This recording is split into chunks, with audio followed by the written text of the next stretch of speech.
Assalamualaikum warahmatullahi wabarakatuh. Teman-teman dan sahabat semua, kembali bersama saya Ridho Nugraha. Kali ini kita akan membahas tentang mengurus jaminan produk halal pelaku usaha kecil dan mikro. Kita bisa melihat di sini tentang table of contents-nya. Yang pertama, bagaimana kita mempersiapkan bahan kelengkapan persyaratan pengurusan jaminan produk halal. Yang kedua, melakukan pengurusan jaminan produk halal untuk UMKM. Dan yang ketiga, teman-teman semua, melakukan pendaftaran jaminan produk halal ke lembaga pemeriksa halal. Nomor satu, ya, kita akan jelaskan yang tadi, mempersiapkan bahan kelengkapan persyaratan pengurusan jaminan produk halal. Nah, mengapa harus bersertifikat halal? Wajib tentu ya. Produk yang masuk beredar di perdagangan wilayah Indonesia wajib bersertifikat halal. Baik, kita masuk ke dalam sertifikasi halal yang gratis atau disebut dengan Sehati tahun 2023. Ini ada 1 juta kuota sertifikat halal yang akan diberikan oleh pemerintah. Ini mulai pendaftaran sejak tanggal 2 Januari 2023. Kode fasilitasinya adalah Sehati. Jadi infonya ke sehati.halal.go.id. Kabar gembira buat kita semua, karena pemerintah akan membuka 1 juta kuota sertifikasi halal gratis. Kapan itu? Mulai pendaftaran 2 Januari 2023. Kode fasilitasinya Sehati. Sehati.halal.go.id. Sertifikat halal, teman-teman, adalah pengakuan kehalalan suatu produk yang dikeluarkan oleh BPJPH berdasarkan fatwa halal tertulis yang dikeluarkan oleh Majelis Ulama Indonesia. Nah, ini bentuk logonya nanti ada halal Indonesia. Label halal adalah tanda kehalal satu produk. Ya. Nanti teman-teman yang sudah mengajukan yang mendapatkan produk halal akan dapat sertifikat seperti dari hari ini. Apa manfaat sertifikat halal? Pertama, memberikan keterangan bagi konsumen. Tentu akan percaya diri konsumen. Kalau memang itu sudah halal, dia akan membeli kita, nggak ragu-ragu lagi. Yang kedua, produk memiliki unique selling point, kan ya? Unique selling point. Yang ketiga, dapat memperluas jangkauan pasar yang global. Nah, kadang-kadang kalau tidak mempunyai produk halalnya, itu agak susah untuk melakukan produk pengembangan produk-produk yang halal itu sendiri ya.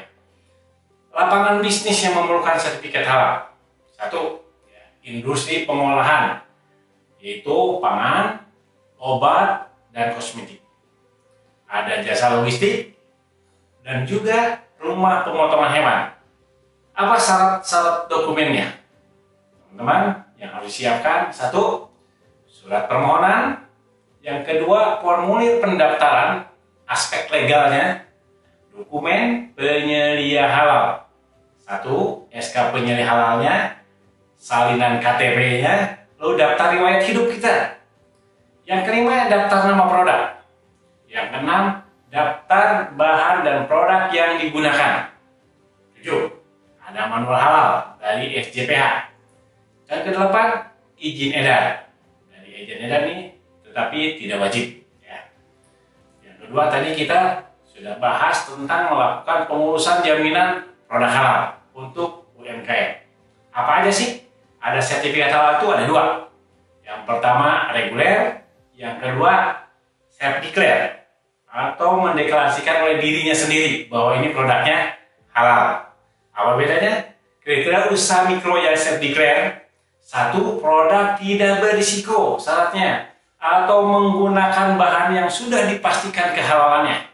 Yang kedua, proses produksi yang dipastikan kehalalannya dapat sederhana. Yang ketiga, memiliki hasil penjualan tahunan atau omset maksimalnya 500 juta yang dibuktikan dengan pernyataan mandiri. Yang keempat, memiliki nomor induk berusaha atau NIB berbasis RBA. Yang kelima, teman-teman semua, memiliki lokasi, tempat, dan alat proses produksi yang halal (PPH) yang berpisah dengan lokasi, tempat, dan alat proses produksi tidak halal. Ya, maksudnya ini terpisah dari produk-produk yang tidak halal, terpisah dari hal-hal yang tidak dihalalkan. Ini supaya dianggap kehalalannya benar-benar clear. Yang keenam, memiliki atau tidak memiliki surat izin edar. Misalnya IRT ya, JMD, strip miring umut, dan UKOT. Sertifikat layak higien sanitasinya ya. Sertifikatnya memang benar-benar bisa higienitasinya. Untuk produk makanan atau minuman dengan daya simpan kurang dari 7 hari.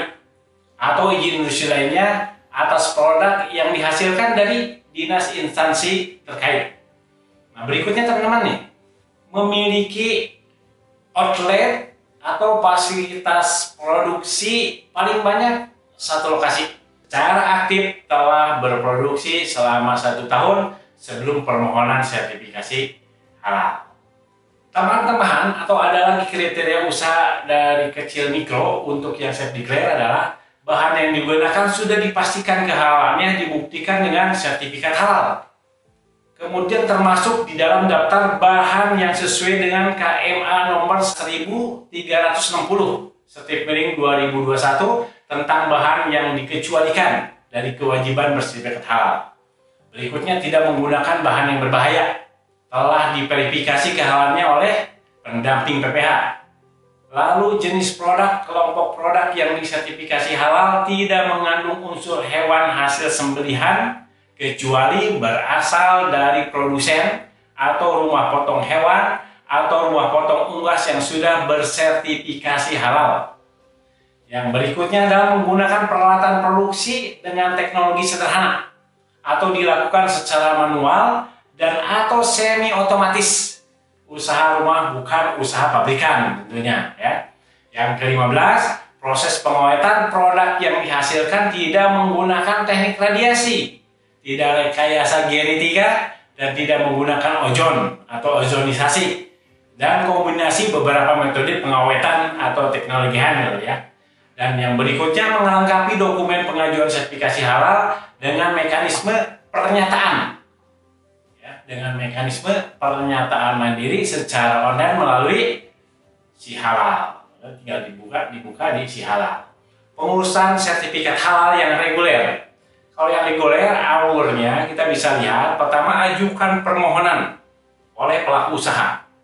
Dan yang kedua, pemeriksaan dokumen dan penetapan LPH kepada BPJPH. Ini waktunya hanya 2 hari teman-teman, 2 hari kerja ya. Kemudian pemeriksaan dan atau pengujian oleh LPH, waktunya 15 hari kerja. Kemudian fatwa dari MUI, fatwa dari Majelis Ulama, waktunya 3 hari kerja, dan penerbitan dari BPJPH 1 hari kerja. Jadi proses sertifikasi ini totalnya 21 hari. Pendaftaran bisa melalui Si Halal.